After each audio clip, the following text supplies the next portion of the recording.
Iniciando a gravação agora. Um bom dia a todos. Vamos iniciar mais uma reunião do Comitê de Riscos do IFTO. Agradeço a presença e disponibilidade de todos os colegas.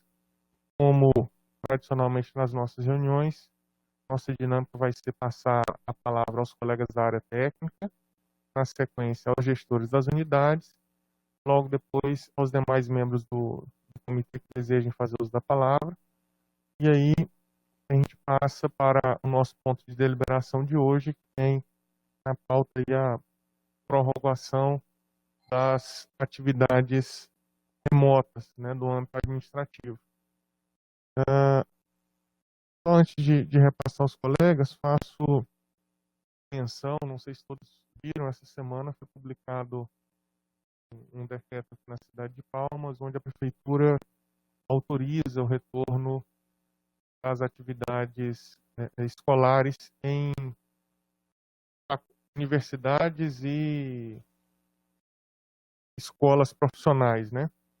Acredito que acaba por abranger o IFTO, mas no âmbito institucional nós temos aí uma decisão do Consulp prorrogando a suspensão das atividades acadêmicas de modo presencial até o final deste semestre letivo. Tá? Então, permanece essa decisão do ponto de vista de atividade de ensino.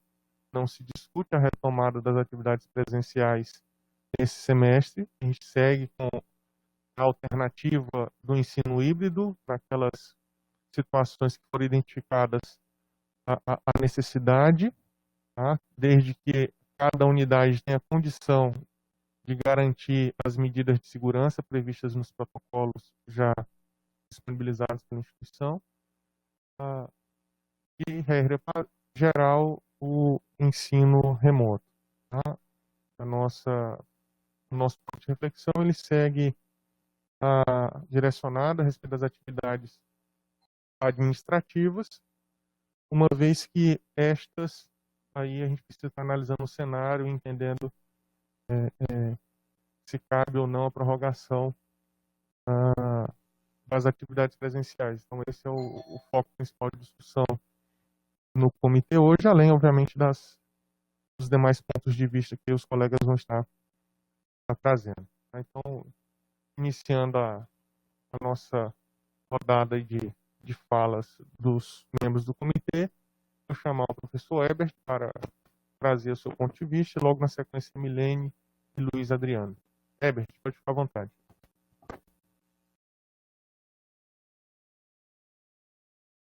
Bom dia.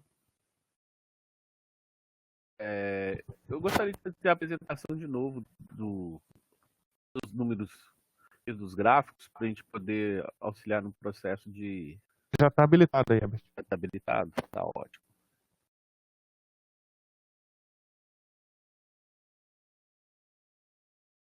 Está apresentando?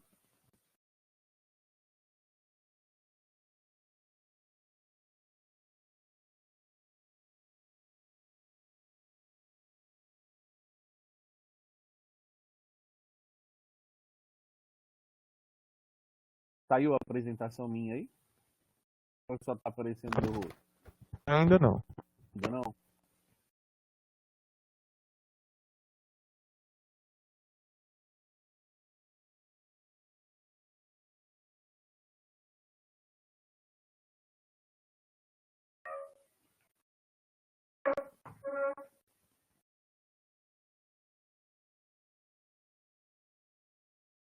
Agora sim. Isso, agora deu certo. Tá ótimo. Bom dia a todos.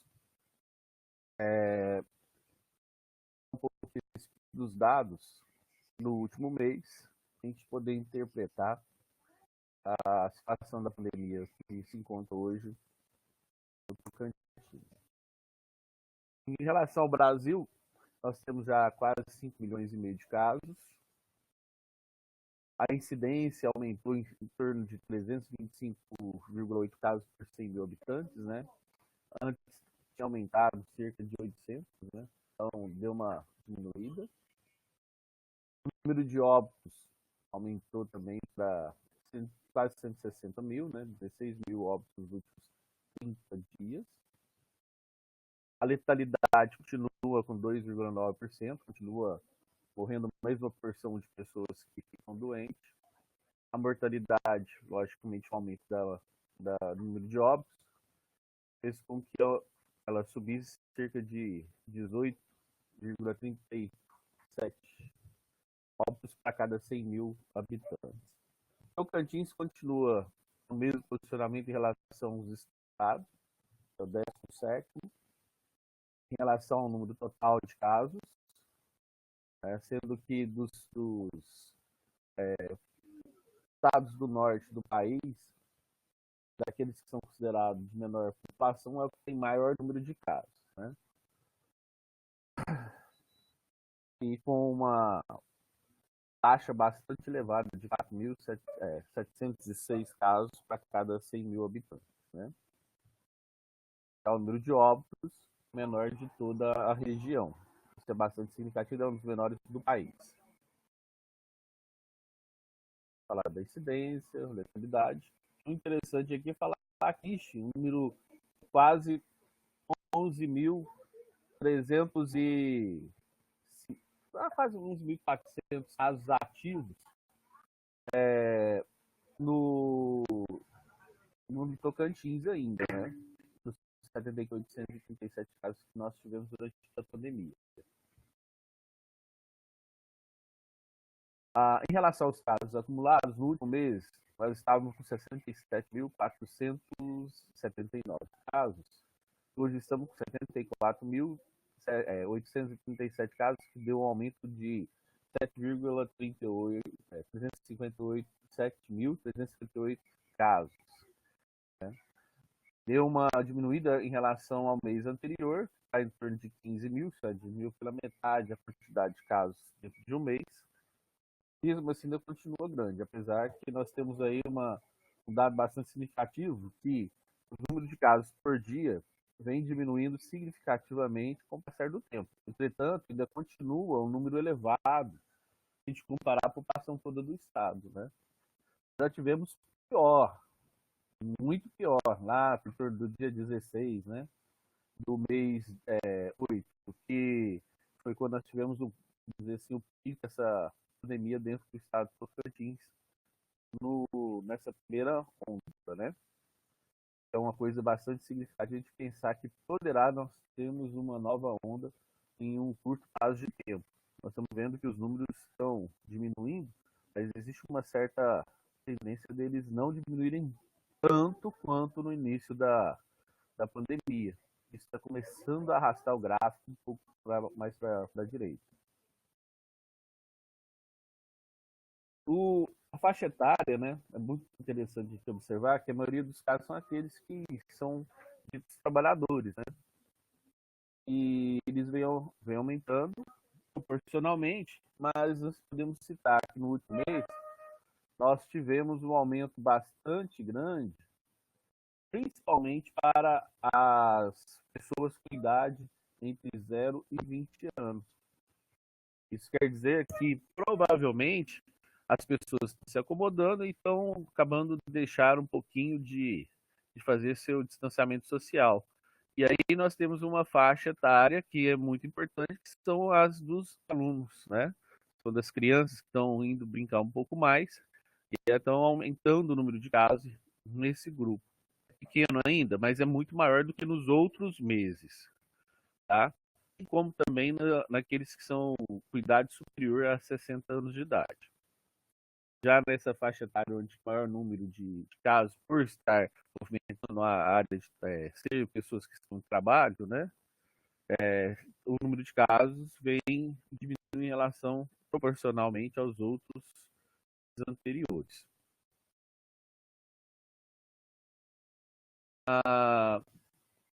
No Tocantins, os óbitos acumulados em relação ao último mês foram de 162 casos, né? Nós saímos de 900 para 1.092 óbitos. A mesma coisa acontece com essa curva, ela não está totalmente associada com o número de casos, né? Ela tem de uma uma estabilização no número em torno de 18 mortes aí, né? 12 mortes lá durante o pico, em torno do dia 16, né? Ela vem proporcional, mas ela não é tão proporcional enquanto ao número de casos, que no meio ela não teve o salto que teve em relação ao número de casos. Entretanto, ela se manteve um número elevado muito posterior a esse dia 16, né? Ficou um pouco elevado, em torno de 12, 10 mortes, aí durante um bom tempo, e agora que ela está diminuindo, né? Essa diminuição, ela tende a chegar próximo daqueles valores iniciais.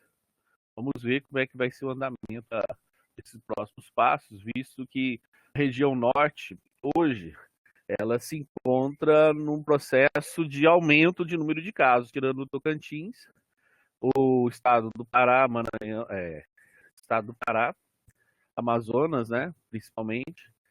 O Maranhão também está começando, iniciando o processo de aumento do número de casos e automaticamente também aumenta o número de óbitos. Nós estamos observando já esses estados circunvizinhos nossos que está recrudescendo, né, a doença. Os óbitos nós realmente estamos tendo um número grande acima de 60 anos, mas o que eu chamo a atenção é que a faixa etária que está aumentando o número de óbitos é em torno dos 50 anos, né? Olha aí, nós temos aqui um número significativo de aumento de 15, quase 16% na faixa etária de 50 anos a 59 anos.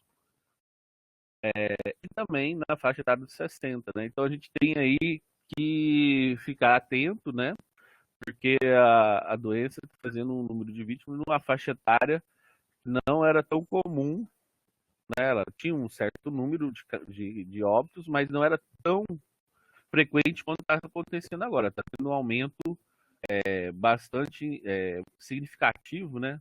Essa faixa etária dos 50 anos a 59 anos. Total de casos por cidade aqui no Tocantins, é muito interessante a gente observar que o aumento ele foi bem menos acelerado do que nos meses anteriores. Então, nós estamos com o número de casos por dia diminuindo, né, e também a somatória automaticamente vai aumentar com uma proporção menor. Palmas, nos últimos 30 dias, teve 1.500 casos. Araguaína, 731 casos. Praticamente é a metade do número de casos do mês anterior. Turupi, 428 casos. Colinas, 834 casos, que é um caso à parte, porque junto com a cidade, se eu não me engano, de Lagoa, só que, não, Pedro Afonso, desculpa, de Pedro Afonso, são as duas cidades que estão num processo de infecção bastante elevado, tá? São duas cidades que têm que se preocupar muito para conter a epidemia na cidade, visto que o número de casos é muito superior dos meses anteriores. Tá? Então, Colinas, 834 casos. Nós vamos ver daqui a pouco no outro gráfico essa discrepância em relação aos outros municípios. Porto Nacional, nós tivemos 228 casos no último mês. País do Tocantins, 258 casos. Formoso do Araguaia, 96 casos. Guaraí, nós não temos unidades, eu coloquei Araguatins, 102 casos. Pedro Afonso, 146 casos, aumentou significativamente, né? Quase de 2/3 daquilo que tinha anteriormente. 33%, né? Agora deu confusão, 518 casos, não, 633 casos nós temos hoje, 115 casos aumentados. E a cidade de Janópolis, que não encontra-se dentro das 20 maiores números de, 20, cidades, entre as 20 cidades que tem maior número de casos no Tocantins, né? Ela tem 422 casos, um aumento de 33 casos. Nos últimos 14 dias, nós podemos perceber que há uma evolução bastante significativa em relação ao mês de setembro, em relação à porcentagem de aumento do número de casos, né? Com discrepando das cidades, a cidade de Colinas, Tocantins e a cidade de Pedro Afonso, que está próximo a 10%. O restante, todos eles em torno de 3%. Se nós virmos que, passa mais um para frente aqui, né, no mês de setembro, a grande maioria das cidades estava em torno de próximo a 10% de aumento no número de casos, né? Então, nós vemos que realmente diminuiu bastante a propagação da doença nessas cidades que tiveram um controle melhor da doença. O que nós vemos, então, nos últimos 14 dias, quais são as cidades que tiveram maior número de casos, né? Isso novos casos nos últimos 14 dias por 100 mil habitantes. E aí eu destaco para vocês a cidade de Colinas, que é a terceira cidade com maior número de casos em relação a 100 mil habitantes, e Pedro Afonso, né? Isso mostra que existe a necessidade da gestão municipal ter um pouco mais de atenção para com a doença e a população em si fazer um esforço maior para a contenção dessa infecção. E aí as outras cidades são todas cidades de pequeno porte, né, do nosso interior, que normalmente não tem uma assistência bastante significativa em relação ao serviço de saúde naquelas cidades. Mostrando aqui a evolução dos casos, de novos casos em relação aos dias, né? Para a gente poder ver como é que é a proporção. Nós vemos que nós já diminuímos bastante o número de casos novos, principalmente na região de Araguaína, Gurupi, né? E Palmas, que eram praticamente o epicentro da doença, e hoje elas já estão bastante significativas, voltando para um patamar muito próximo de quase todas as outras cidades que controlaram a doença. Entretanto, nós temos aí um pequeno aumento nos últimos dias de casos que a gente precisa ficar de olho. De óbitos vem mantendo também a mesma proporção para as doenças, para as cidades que nós vimos, né, o epicentro, são aquelas que mais têm pessoas da cidade com óbito, logicamente aquelas que têm maior número de doença. E para finalizar aqui, nós temos o número de casos por 100 mil habitantes para a gente ver quais são as cidades que tiveram até agora um número muito grande de habitantes que ficaram doentes, né? Podemos destacar, portanto, Araguaína, Colinas, que superou a cidade de Araguaína em relação a 100 mil habitantes, né? Uma taxa. Formoso do Araguaia, Palmas e Pedro Afonso. São cidades que nós temos os campos, mostrando que ela está dentro das 20 cidades que tem maior número de casos por 100 mil habitantes. Nós precisamos ficar atento para essas cidades em relação à reabertura, né? Principalmente Palmas, a gente está vendo que, mesmo tendo um número de grandes casos, existe a possibilidade de reabertura do setor educação, né? Como a prefeita fez a colocação, entretanto, é uma cidade que tem um número de casos bastante significativo. E não se encontra, né, não se encontra naquelas cidades maior número de casos nos últimos 14 dias. Por quê? Porque foi interiorizada a doença está muito mais pujante dentro da cidade, do interior, então não, como se diz, ela diminuiu bastante dentro da cidade. Acho que eles tomaram essa decisão de fazer a abertura. As referências são essas que eu busquei os dados, que são os dados oficiais do governo federal, e eu aproveitei alguns gráficos dessas entidades que nos auxiliam no processo de avaliação da doença, né? Pandemia.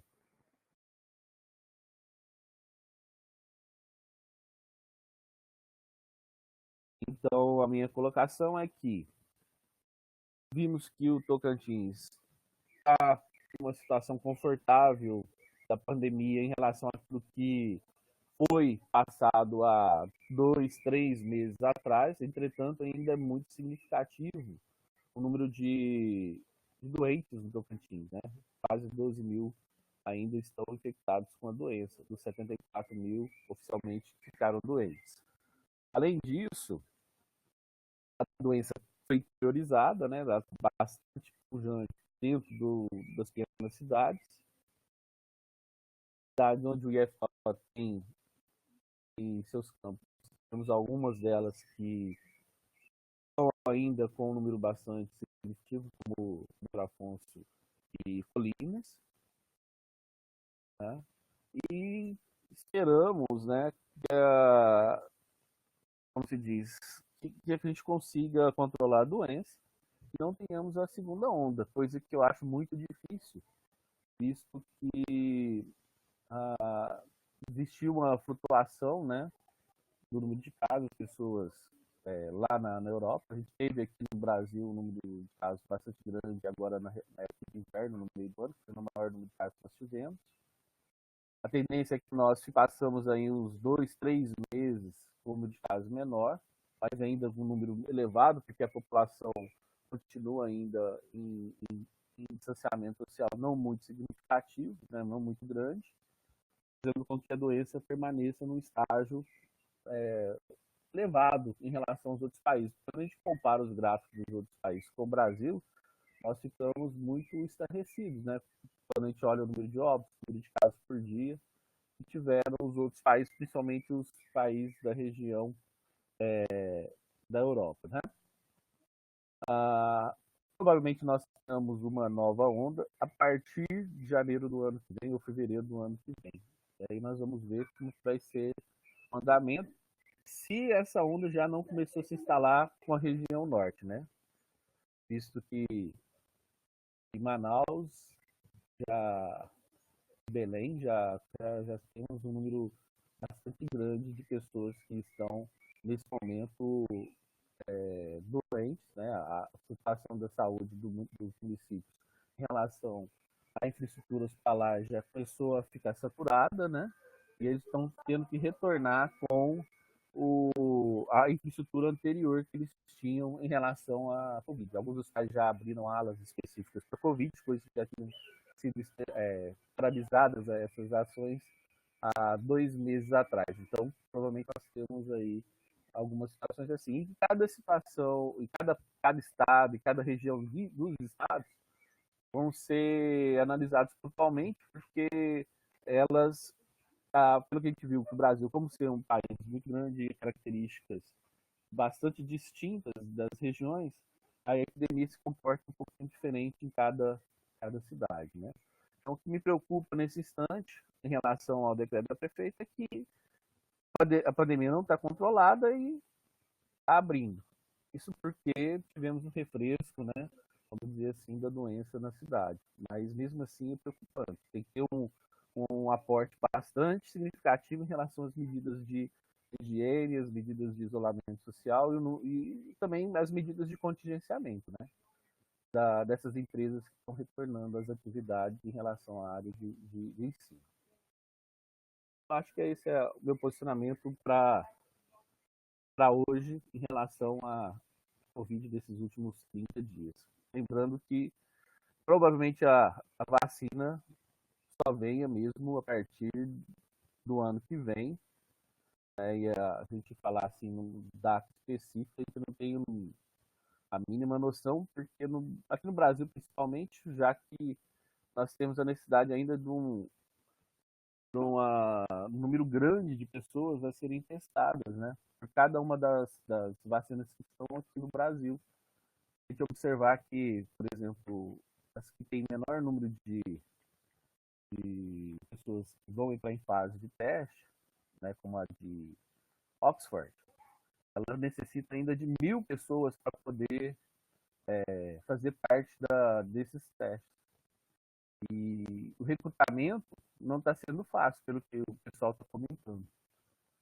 Torna-se cada vez mais difícil, né, a liberação dela num prazo tão curto de tempo quanto a sociedade tem a expectativa de querer. Tá? E além da politização geral.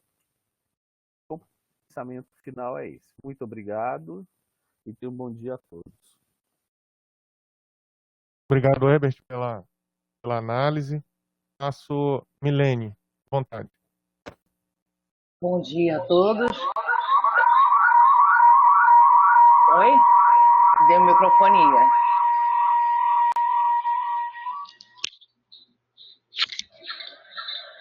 Tá dando microfonia. Você está com duas conexões, hein, Milene? Oi? Aí, fala agora, vê se dá certo. Agora deu?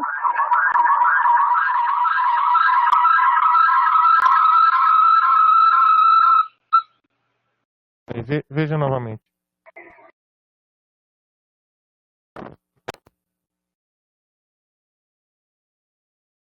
Oi? Oi, Milene, agora tudo bem. Agora tá bem, né? Assim. Primeiro, bom dia a todos. O que eu trago primeiro foi uma coisa até que eu falei na outra reunião, a questão da síndrome respiratória aguda. Né? Eu trago esse dado, tá, do portal da Fiocruz. Eles fazem uma informação sobre a gripe e sobre essas síndromes respiratórias. Eu vou pedir a consideração de vocês para aguentar só um pouquinho de apresentação, que é o que eu quero passar. Por favor, me ajudem aí.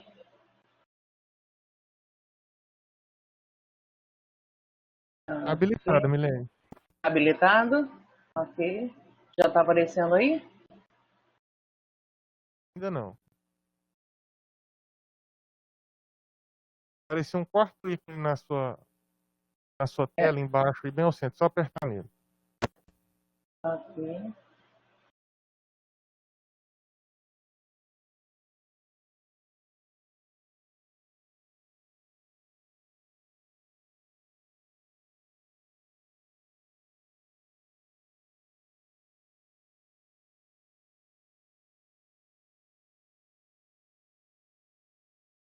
Se não der, eu posso falar, não há problema algum.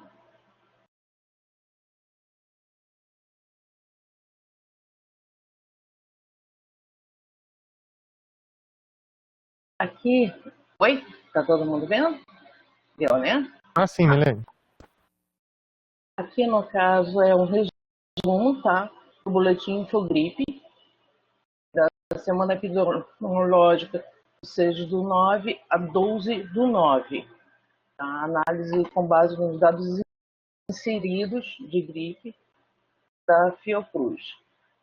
Aí tem todo um histórico, eu gostaria de puxar somente para o resumo, para não alongar demais. Ele fala aqui, avaliação detalhada da situação em cada unidade, recomendamos a avaliação das estimativas de casos recentes do boletim, né? Ele fala aqui dos síndromes respiratórias agudas. O que é uma síndrome respiratória aguda? Quando não é detectado um Covid, não tem teste, não tem, essa pessoa, ela assina um atestado de óbito dela como SRAG. Tá? Aqui ele fala todas as regiões, tá, encontram-se em zona de risco. Todas as regiões encontram-se em ocorrência de casos muito altos. Aí ele fala aqui da reportagem de casos e tudo. Dentre os positivos, 0,2 de influenza, 0,1 de influenza B, 0,1 de vírus sincicial e 99,3 3% de Covid. Também ele fala da estimativa total de registro de óbitos do CIGEP, independente dos sintomas, é de 186.498. Com a estimativa de chegarmos ao número de óbitos, de mortos, de 194 mil, podendo chegar também a essa margem, né? 199.803 pessoas. Os dados de óbito têm sofrido alto impacto por conta da oportunidade de digitalização, porque até chegar o dado, né? Aí fala aqui, para análise de tendência, portanto, recomendamos focar nas curvas de casos RSAG em menor impacto. Óbitos de todas as regiões encontram-se em zona de risco. A maioria das regiões encontra-se ocorrência de casos muito altos, exceto a região S, que se encontra em nível alto. Óbitos SRAG por Covid nas regiões do país, todas as regiões em zona de risco, todas as regiões de casos muito alta. Isso é um documento da Fiocruz. Quando se fala da questão da segunda onda, acredito eu que a gente não vai sair nem da primeira, né? Vamos emendar isso. A Coronavac, ela foi autorizada a compra de insumos, ela vai começar a fase, parece que por esse atraso, né, até a fabricação, parece que em São Paulo só vai começar em janeiro. A de Oxford falta justamente o que o nosso colega Herbert falou, da questão da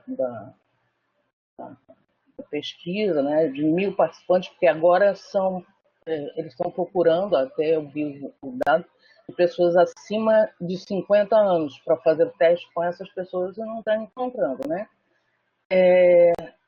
Tem que fazer esse teste. A da Rússia pediu urgência, mesmo que falte algumas etapas da pesquisa, pediu urgência da administração da vacina. Em relação ao que foi falado até pelo nosso reitor a respeito da prefeitura e tudo mais, a Unitinge vai começar as aulas no dia 3, mas minha filha, né, ela estuda lá e vai começar com o ensino híbrido, que é a mesma coisa do que a gente já está fazendo, só que, no caso, ela que é direito, só o pessoal do quarto período em aulas práticas. Nas aulas que não exigem a prática, eles vão continuar tendo aula EAD. Isso é a título de informação. E pensa, não, vai voltar todo mundo. Não, não vai voltar todo mundo. É algumas que a gente já está prevendo, até no próprio Instituto tem essa situação. Já passando, que eu estou na comissão local do Campus Palmas, já passando o elogio para o grupo de trabalho. Foi muito elogiado o documento feito, né? O plano de contingência, e o Campus Palmas, ele já na terça-feira, ele já vai fazer a questão da infraestrutura. Só para dar um norte, né, talvez para os outros campos também, a gente vai começar com o estudo da infraestrutura do campus e marcação, e posterior a uma campanha de educação bem forte. Porque, por incrível que pareça, né, talvez até algumas pessoas da gestão acima, né, elas parece que não gostam de trabalhar com a prevenção nem a promoção de saúde, que é uma questão de educação, né?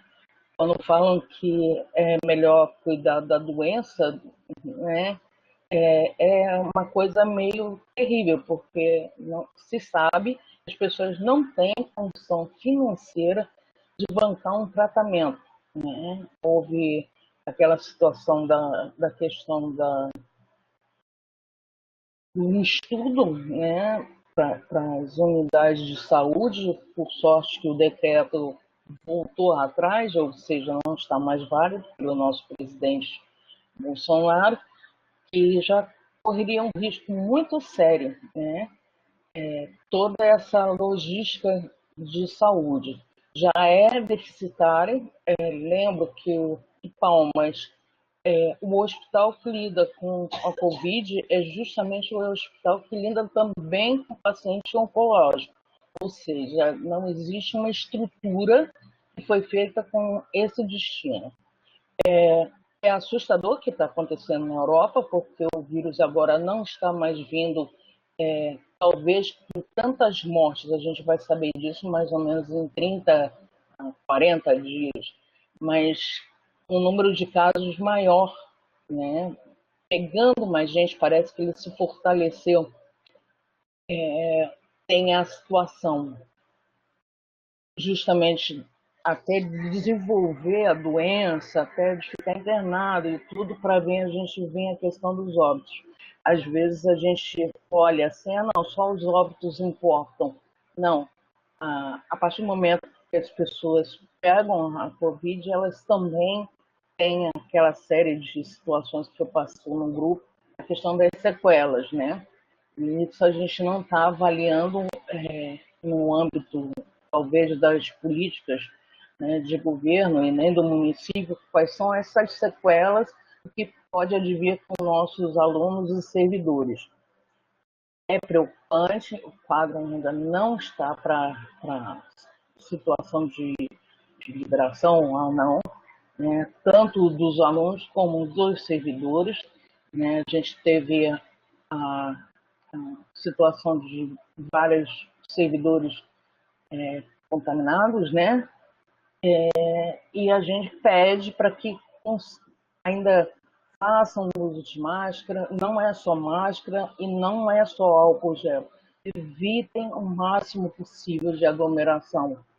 Ainda vai vir a tal da Black Friday aí, né, para complicar mais ainda, mas evitem qualquer tipo de aglomeração, né? E a gente, esse o de dados que eu trouxe da questão da Fiocruz mesmo, e a questão de falar que existe essa subnotificação, existe a situação dos dados dos testes que não são feitos também, né, porque a partir do teste você tem a confirmação que existem casos ou não. Aí é aquela preocupação, né? Os casos deixam sequelas. É só isso, professor. Muito obrigada. Boa tarde para todo mundo. Obrigado, Milene, pela contribuição. Passa agora Luiz Adriano. Pode ficar à vontade.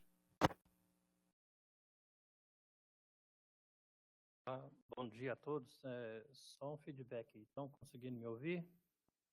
Sim, Luiz, tudo certo. Eu estou sem câmera aqui, que eu estou aqui na DINF, na minha sala, não tem a câmera. Bom, gente, o que a gente... Luiz, tá só um pouco baixo, viu? Se você puder aproximar um pouquinho. Isso, melhorou mais. Obrigado. Só o que eu vejo, gente, dentro dessa situação, bem falado aí pelo Erwin, pela Milene, foi comentado também que esse decreto da prefeitura já liberando o retorno das aulas nas universidades e, enfim, a preocupação que a gente tem, olhando assim pelo aspecto de segurança, é preocupante no ponto de que esta segurança que a gente está falando aqui depende de cada um. Quando a gente olha em segurança, a gente tem dois mecanismos principais. Antes dos EPIs, né, da máscara e tudo, a gente tem os equipamentos de proteção coletiva. Este, sim, coletivo, depende das instituições organizarem, fazerem a manutenção, implementarem, etc. Tal qual as ações que a gente havia sugerido lá naquele plano que foi elaborado pelo grupo de trabalho. Deveria ser para todos e quaisquer instituições, empresas que a gente tem aqui na cidade e em qualquer outra. O que a gente observa andando por aí que houve, né, está ocorrendo um aumento da circulação de pessoas, né, em bares, restaurantes, supermercados, shopping, abril. Então está tendo mais gente circulando. existem essas medidas implementadas ali de, sei lá, disponível álcool gel, a pia para lavar a mão, tem alguns avisos, uso de máscaras, etc, etc. Mas, enquanto instituição, para aí a força de, né, implementar e manter isso daí. Primeiramente, seria o esforço de cada um. Cada um, primeiramente, tem que fazer a sua segurança. O menino colocou, aí existe uma dificuldade muito grande nisso, porque é a questão da educação. É muito complicado isso, é bem clássico na segurança. Há quanto tempo a gente está nessa pandemia? Né? Lá no começo, foi já colocado, e é correto, que a gente tem que buscar sempre isso, uso de máscaras, asepsia, álcool gel, lavar as mãos, etc. Isso sim é uma medida que a gente sabe que é eficiente, fácil, está na nossa mão, depende de cada um. Então, desde o começo tem essa história. Como essa pandemia está se arrastando muito, a gente observa que está tendo um certo relaxamento nessa questão. As pessoas já vão ficando assim entediadas com essa situação e tudo, mas a gente não tem ainda outra medida eficiente, a gente ainda não tem a vacina pronta, aprovada e comprovada, né? Isso vai demorar ainda um certo tempo. A dificuldade que a gente tem agora é justamente na manutenção desta condição de proteção. E depende de cada um, e depende muito realmente dessa questão de educação. Quanto mais a gente voltando e for aumentando a circulação de pessoas, isso vai ficando um pouco mais difícil. Como controlar todo mundo. Então, cada um controla por si. É aí que vem a dificuldade. Isso é um trabalho persistente, tem que ser um trabalho diário, né, para a gente tentar minimizar isso ao máximo. A nossa grande dificuldade é isso. Sempre está colocando essa situação de uso e manutenção, porque a gente sabe que isso efetivamente contribui para a não contaminação. Como foi dito lá no início, essa semana até postei no grupo aí uma questão do estudo, tem 2 pessoas sem proteção, um índice de contaminação, a probabilidade é muito alta. Uma só está protegida, esse índice ainda é alto. E se as 2 estão protegidas, o índice cai consideravelmente, né? Ou se não for totalmente eliminado. Então, a gente tem que observar essa questão. O distanciamento, principalmente em ambientes fechados, é muito importante para isso. E, como a gente vê, em pensando em segurança do trabalho, só fazendo um parênteses, seria a segurança do trabalho clássica, com a saúde dos seus colaboradores, né? E, num momento seguinte, dos seus parceiros, dos seus terceiros, etc. No nosso caso, no Instituto, a gente teria aí a figura dos servidores, a gente tem que preocupar com essa saúde, questão dos servidores nesse sentido, de proteção, de EPCs, de EPIs e tudo. Na sequência, aí a gente teria o quê? Os nossos terceiros, nossos parceiros, alunos e, enfim, a comunidade como um todo. Mas isso não é tão fácil e simples. Dadas as nossas diferenças que temos nas instituições e tudo, mas é a medida que se faz necessária. Não é fácil, mas é necessário. Até que tenhamos lá na frente, não sei quando, ano que vem, uma vacina que ainda vai demorar. Não vai ser por agora. Observar o que a gente tem que manter. Estamos aí com essa tendência, o Herbert mostrou de diminuição de casos de infestação e tudo, mas não estamos com isso totalmente controlado. Né? Ainda estamos passando por essa pandemia. Se a gente observar e ver o que ocorreu lá na Europa, outros países, tiveram aquele pico, diminuíram, foram abrindo as situações e tudo, e agora está com a situação complicando de novo, tendo mais e mais casos. Então, observar essa situação lá fora e olhar internamente. Poxa, aqui nós estamos diminuindo. Como é que vai ser daqui a algum tempo? Reforça a necessidade da gente manter e sempre buscar essas medidas de proteção nas nossas mãos, né? O uso de máscaras, fazer a asepsia das mãos, e isso não vale só para o Instituto. Isso é de uma forma geral, né? Porque não estamos falando aqui de uma situação intramuros, é uma situação de saúde pública no geral. Vale para todos nós, em qualquer situação, qualquer ambiente que a gente esteja ou tenha necessidade de circular.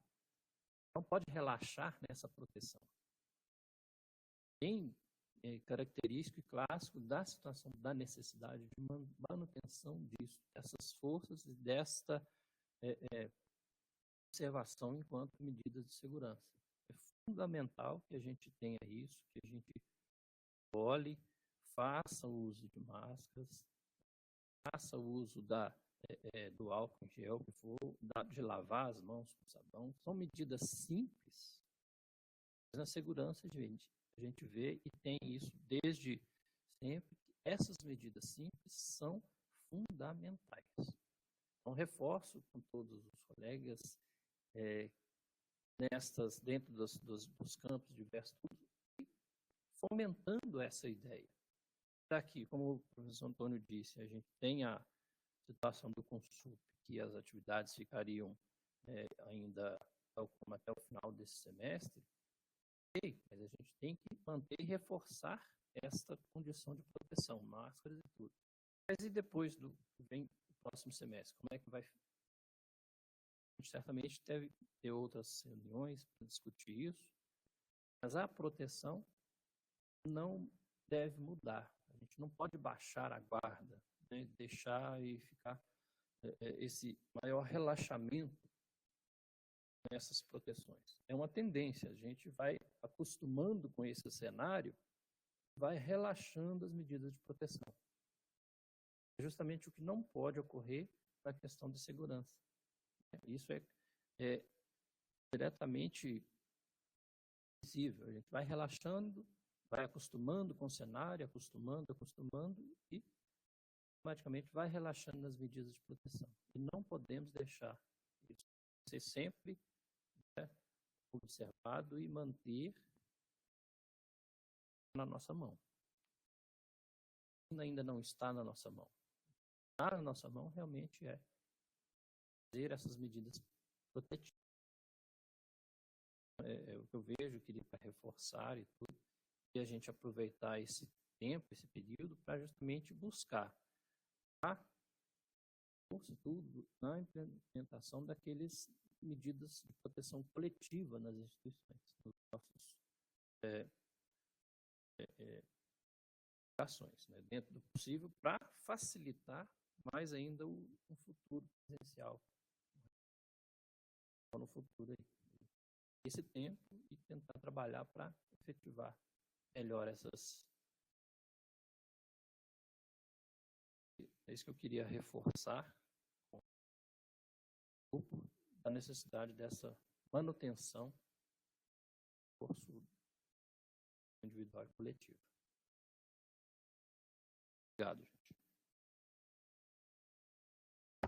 Obrigado, Luiz, pelas suas contribuições também. A Milene e o Herbert contribuem no chat também, os colegas observem ali os comentários.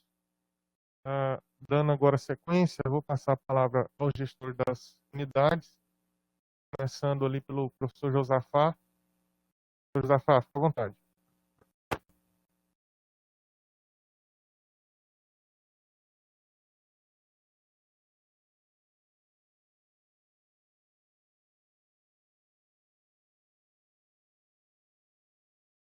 Professor, bom dia. Tem como você colocar uma outra pessoa na minha frente? Porque eu tenho que ir exatamente agora na urgência, que é o banheiro. Fica à vontade, professor. Tá? Aí quando eu volto e assumo, tá? Desculpa. À vontade. Ok. Miriam, pode ficar à vontade, por favor. Bom dia, pessoal. Aqui em Pedro Afonso, a gente tem adotado o ensino híbrido, né, conforme eu falei em outras reuniões, uma vez que nossas aulas aqui têm algumas aulas práticas, mas sempre utilizando as medidas recomendadas pelo plano de contingenciamento, e as aulas no campo também, com as turmas divididas, o pessoal de máscara, usando álcool. Fizemos a aquisição, né, do tapete sanitizante, do medidor de temperatura, pelo menos o mínimo necessário para a gente estar conduzindo essas atividades.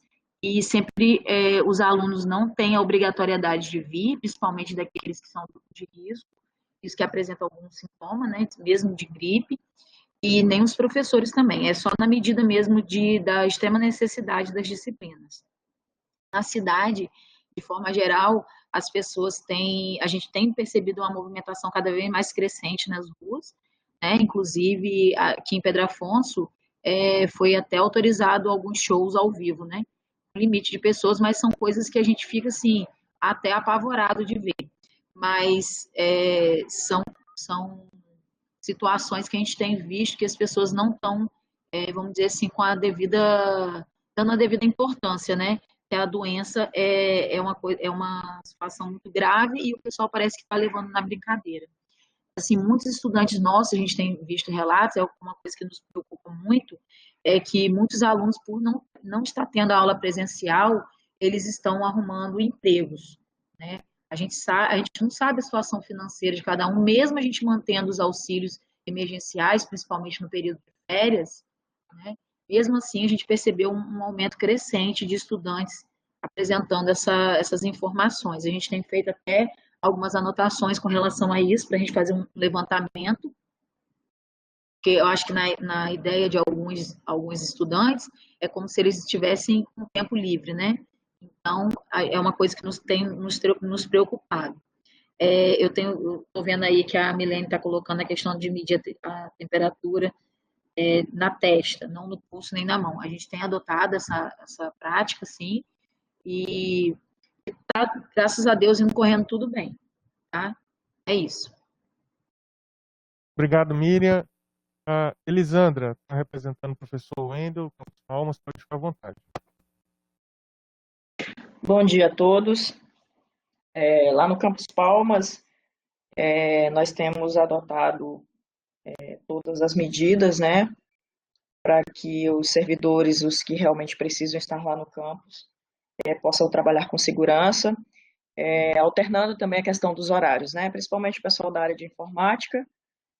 Eles estão ali nos ajudando, principalmente nessa entrega de computadores para atender os servidores que estão precisando de algum equipamento, sempre ali no campus, atendendo essa demanda. Alguns gestores também estão sempre por ali, atendendo a necessidade das diretorias, gerências. Como a Milene falou, já foi criada a comissão, né, para quando realmente nós tivermos condições de retornarmos às atividades, para que a gente faça esse mapeamento no campus de tudo que será necessário para que todos voltemos com segurança. Obrigado, Elisandra. Professor Edilson, pode ficar à vontade.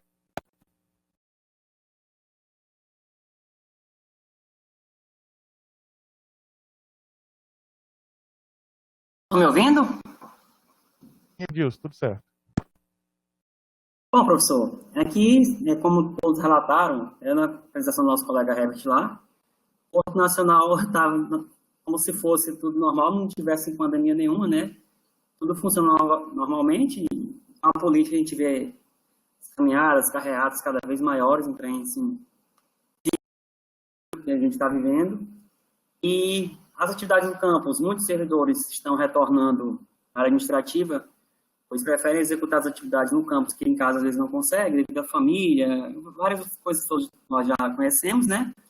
E já teve professores solicitando a realização de algumas no laboratório de informática.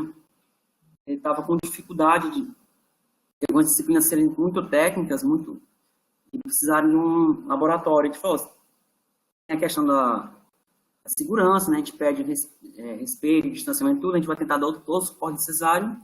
A gente só pediu para a pessoa, se fosse em último caso, não tivesse outra maneira. Aí foi que não tem outra maneira, então a gente está tomando as medidas cabíveis aqui, né? Para tentar amenizar o problema e não trazer nenhum risco nem para ele, nem para os nossos alunos. Mas era isso. A gente está um pouco preocupado, porque eu não sei como vai ser daqui uns dias com essa aglomeração que está tendo na cidade. Está, como diz aí o ditado, né, bombando com a política. A gente fica um pouquinho preocupado, porque é muita gente na rua mesmo. Nunca tinha visto tanta gente na rua como está tendo agora durante as eleições aí. E o pessoal simplesmente perdeu o medo de sair de casa, né? Não era isso, professor. Obrigado, professor Edilson. Guilmar, pode ficar à vontade.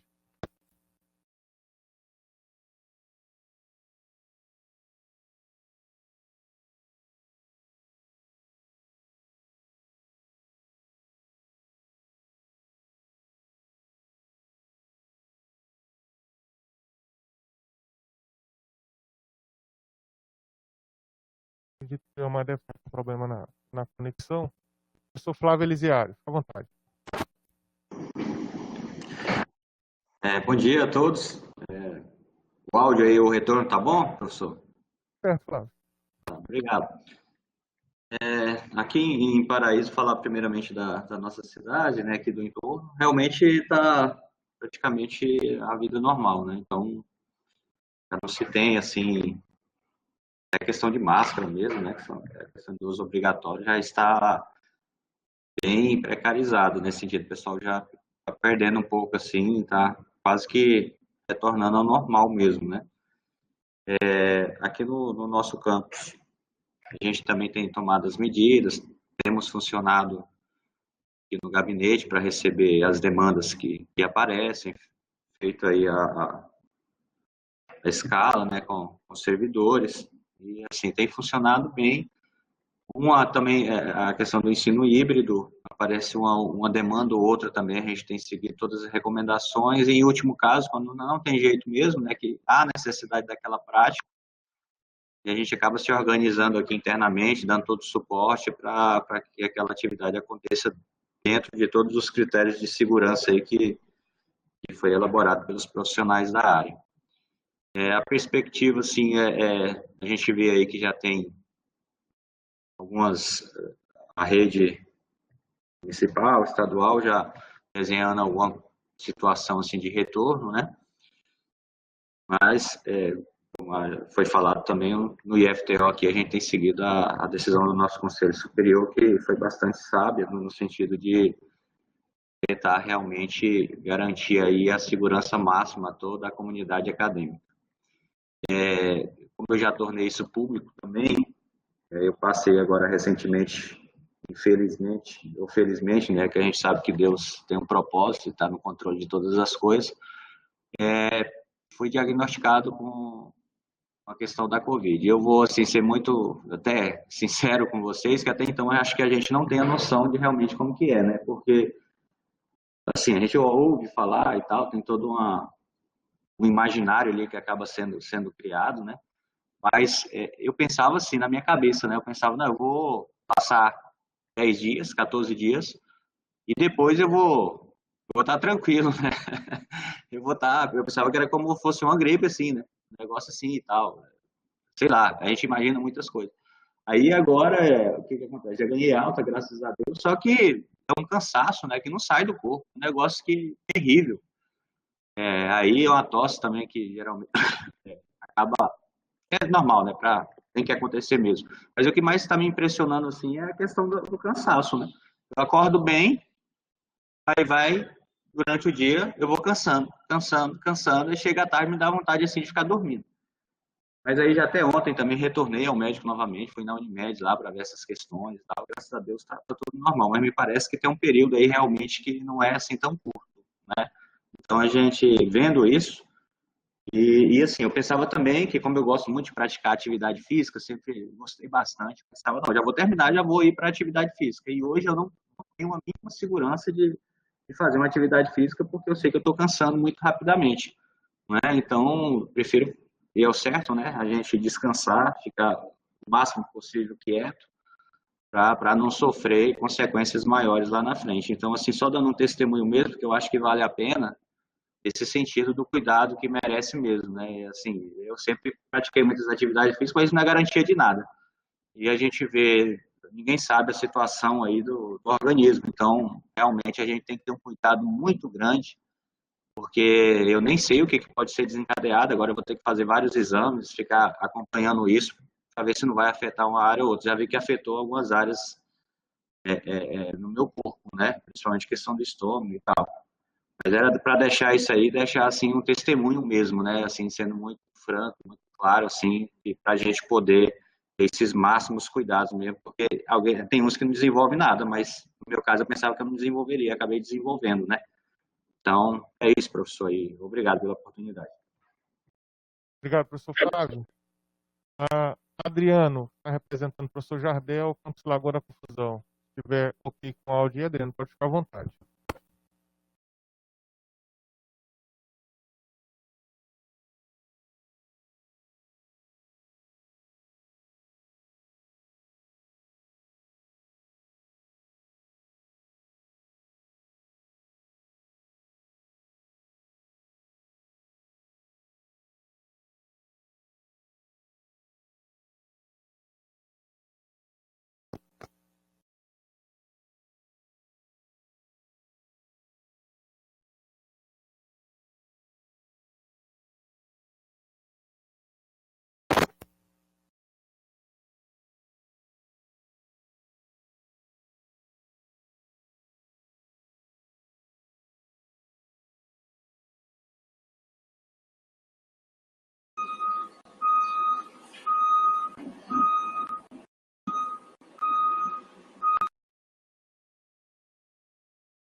Está sem áudio, Manuel.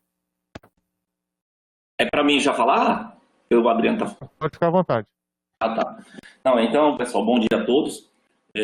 Como o próprio Adriano está falando, né, Formoso do Araguaia também não está diferente das outras cidades, né? A situação aqui é bem parecida com o que já foi relatado nos outros campos, né? Onde a população já não está achando que tem pandemia, tá?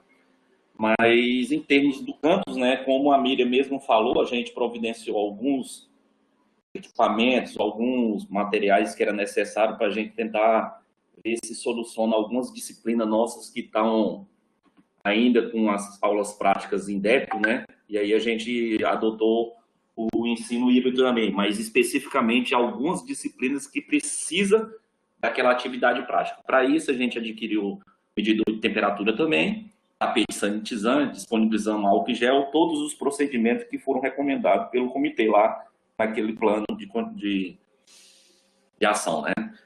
E aí, a grande preocupação que a gente tem agora é relacionado a essa dinâmica do que está acontecendo em outros estados, outros municípios, até outros países, né? Onde houve uma queda, e isso está bem nítido, né? Só para você ter uma noção ali, os casos lá no Formoso do Araguaia baixaram muito, porém todo mundo está vendo o que está acontecendo na Europa, né? Uma segunda onda, e essa é a grande preocupação que a gente tem que ficar meio esperto com relação a isso, tá? É isso, pessoal. Obrigado. Obrigado, Manuel. Milene, representando o professor Marcelo Terra, Campos Gurupi. Pode ficar à vontade, Milene. Obrigada, bom dia a todos. Aqui na cidade de Gurupi, como os colegas relataram, realmente não está muito diferente, né? Nós temos atualmente na cidade 96 casos em tratamento, de acordo com o boletim de ontem, né? E nós vemos uma média de casos por dia de 10, em média. Nós tivemos uma redução bastante expressiva no número de casos diários, mas a gente vem acompanhando com uma certa preocupação esse momento político, né? Porque a gente percebe, como os colegas colocaram, né? Tem pessoas que relaxaram. Então, tem campanhas políticas que acontecem com grandes aglomerações, e isso acaba um movimento, né, de que os nossos alunos ficam assim, mas espera aí, campanha política pode e aula não pode, né? Então, há uma pequena pressão, né, sobre alguns que não entendem e que acham que a pandemia acabou, né? Infelizmente, a gente ouve esses relatos de uma certa pressão, né? Que isso aconteça, que haja esse retorno das aulas. Nós temos tentado fazer aqui no campus um plano, principalmente voltado ao acesso dos nossos estudantes à internet, porque a gente tem um problema aqui que é realmente voltado ao acesso à internet, não é nem tanto o acesso assim, ao computador em si, mas é mais a internet. E aí a gente resolveu abrir os nossos laboratórios com base no que o plano de contingência do Comitê de Risco recomenda. Então, como o Manuel colocou, né, a gente também tentou adquirir uns tapetes sanitizantes, estamos tentando fazer a higienização dos computadores, como é recomendado. Né? Então, a gente está tentando acompanhar, de certa forma, para permitir que os nossos estudantes tenham acesso aos computadores. A gente também tem percebido, né, conforme o colega Flávio comentou aí, a gente vê com muita preocupação essas pessoas que tiveram Covid, porque a gente vê pelo relato de alguns colegas que tiveram essa sensação de uma sequela, né, a longo prazo. Então, é uma preocupação que a gente tem também, que a pessoa que tem Covid, ela não se recupera completamente. Isso se prorroga por um tempo, e esses relatos de que a pessoa sente muita dificuldade para respirar, né, depois de ter a Covid, isso nos preocupa também. Então, realmente, aqui no campus, a gente vê com muita preocupação o retorno, apesar da pressão de alguns para que a gente faça esse retorno, mas a gente realmente não tem a segurança para isso. Obrigada. Obrigado, Milene. Professor Pietro, à vontade. Bom dia a todos. Estão me escutando bem, professor Antônio? Sim, tudo certo. Tranquilo. Vejo aí pelo relato dos colegas, né? Também já pela apresentação inicial do Evert, Vianópolis não está entre as 20 cidades do estado de Tocantins com maiores casos, e a sua média de casos realmente está ali embaixo, mas eu acredito que isso se deva justamente às práticas de testagem, né? E nesse período político aí agora, a gente tem acompanhado nas redes sociais dos vários candidatos que permeiam aqui na cidade, aglomerações como se realmente não tivesse mais o processo de pandemia do Covid, né? Então, eu fico muito temeroso que após o dia 15 de novembro, após findada a eleição, esses casos comecem a aparecer, né, em grande escala. No campus, a gente ainda continua com o trabalho remoto, apenas a gerência de administração e alguns outros servidores estão indo ao campus desenvolver umas atividades mais específicas, mas ainda assim não é frequente, escalonado e de forma a vir realmente só atender as demandas necessárias presencial. Mas está tudo ok, e fico preocupado, como disse agora há pouco aí a Milene lá de Gurupi, o depoimento de alguns colegas. Só para você ter ideia, boa parte dos nossos colegas que compõem esse comitê também já tiveram, né, esse contágio já com o Covid. Graças a Deus estão se recuperando, já se recuperaram bem, mas ainda fica aí nessa sensação ainda de algum prejuízo. Tá? Obrigado, até mais. Obrigado, professor Pietro. Professor Josafá, se estiver disponível, pode ficar à vontade.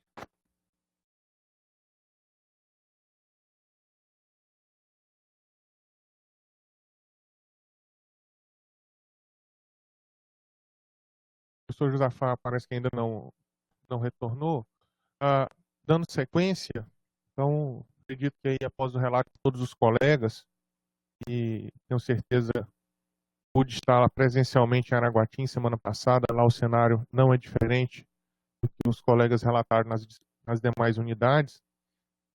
Agora nós temos que tomar a decisão enquanto comitê a respeito da prorrogação ou não das atividades presenciais, né, no âmbito administrativo do IFTO, por mais 30 dias, assim como temos feito a cada reunião.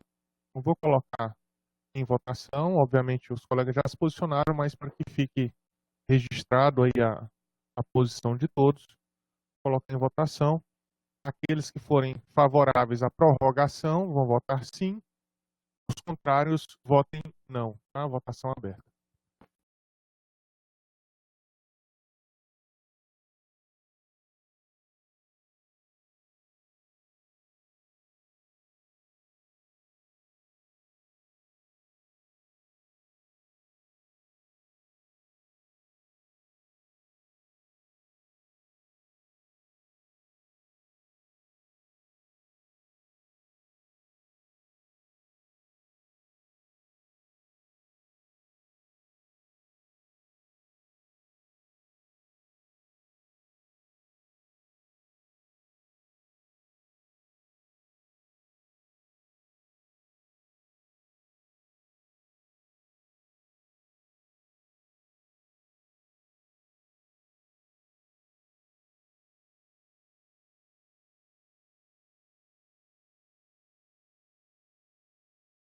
Então, obrigado a todos os colegas pela votação. Fique registrado, votação unânime pela prorrogação. E isso deixa claro aí a toda a comunidade a preocupação e o grau de responsabilidade que os membros desse comitê têm tido para com a comunidade do IFTO. Nós estamos acompanhando, monitorando o cenário e não tem nenhuma perspectiva, nenhuma discussão ou nenhum posicionamento que remeta a retorno de atividades presenciais no curto espaço de tempo. Na verdade, a preocupação ainda é com a possível ampliação do cenário da pandemia. Então, temos que reforçar o nosso controle, o nosso acompanhamento e a prevenção dentro de toda a nossa comunidade. E nesse sentido, eu quero fazer também um encaminhamento para que nós retomemos de modo mais firme, e aí aproveitando a presença da Andressa também aqui no nosso comitê, as ações de conscientização junto à nossa comunidade, de modo especial aos campi Colinas e Pedro Afonso. A gente conte com o apoio ali dessas comunidades, uma vez aí que, como apontado pelo Ebert, tem ampliado nesses últimos 30 dias significativamente o número de contágios nessas comunidades. Acredito que reforçarmos as campanhas de conscientização em todo o IFTO, mas em especial nessas comunidades, possa ser uma contribuição adicional do IFTO nesse momento de enfrentamento à pandemia. Mais algum colega gostaria de fazer uma observação?